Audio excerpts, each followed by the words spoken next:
everybody's kind of hurting when it comes to inflation. So the more help, absolutely needed. Yeah.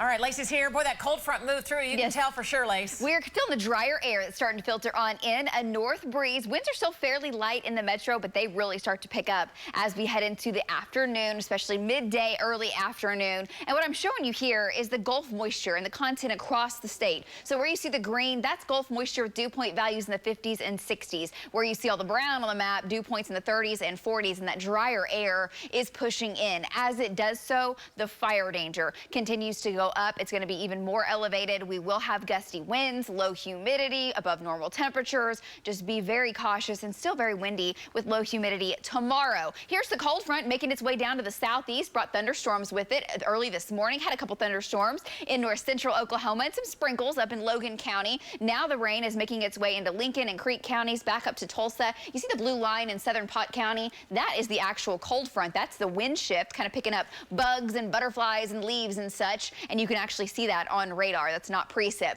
This is, though, a little sprinkle activity near Stroud, headed up towards Bristow. And we are quiet here across the Oklahoma City area. Mostly sunny skies. A beautiful shot on our Pike Pass Skycam network. Live from American Fidelity. It's 66 degrees now. We do have a northwest wind slowly picking up at the airport. There's the front as it pushes down. We've got 60s behind it, upper 60s ahead of it. It's actually a little further down to the south is where the actual boundary is. But ahead of it, we're talking 70s, mid 70s over in Haskell versus 50s and low 60s back behind it. So it's not the type of front that you're like, oh, front just passed by. Now it's cold. It's not that type of a front yet. We're seeing some of those fronts down the road, though, heading towards the end of October. Live wind gusts showing you the boundary there and showing you the winds gusting 25 now to 30, almost 35 miles per hour in Hobart. That's why we're talking the high fire danger. And your temperatures will rebound from the low 60s like we were this morning into the 70s by noon, 77 for an afternoon high, and by 8 p.m. we will fall into the upper 60s. So here are your temps, your highs today,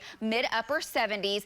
80s in southern Oklahoma. That front will not really impact you today in the southeast. In fact, approaching 90 degrees for a high in McCurtain County down near Broken Bow and Ida Bell. Looking at water vapor imagery, a lot going on this map. First thing you'll notice is the dip in the jet stream. See that big kink? We call that a trough. That is a big area of low pressure, some Canadian air pushing on in, shoving that front in across the region. But there's dry air in place and some subsidence. We call it sinking air. That's the red that you see on the map. And a lot of that is due to this thing. That is Tropical Storm Carl in the southern Gulf. And that thing is tracking to the south. It's actually going to go out over Mexico, but it's really hurting the rain opportunity across the southern plains currently. Now we have some more chances coming back in for your weekend. So here's kind of the pattern. It goes, we're going to go from a fall field to a summer field to a fall field, and I couldn't fit it on there, but we go back to a summer fill once again. So there's these ups and downs. Cold front continues to press on through. That's the one we're dealing with. Behind it, we warm up Friday and Saturday. It is warm, even hot on Saturday. Cold front arrives late in the day, and that will bring us a chance for showers and storms late Saturday into early Sunday.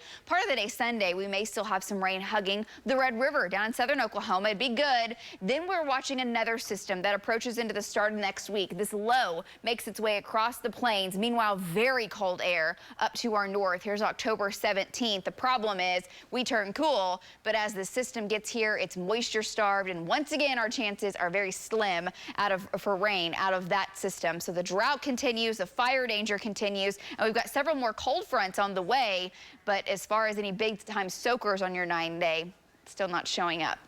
Lows tonight will be in the 40s. It'll be much cooler tonight. 39 in Guymon, 44 in Woodward, 44 in Alva, 48 in Stillwater. Tomorrow afternoon, 70s, some upper 70s down to the south. And winds try to pick up a little bit tomorrow afternoon. So again, elevated fire danger. Then on your Friday, 80s on the way. We crank the heat back up, upper 80s in southern Oklahoma. And there's that chance of rain Saturday night into Sunday along and south of I-44. So there's your opportunity. It's a 30% chance in OKC. We are cooler next week, but looking mostly dry. That's your full forecast. We're back with What Caught My Eye right after this.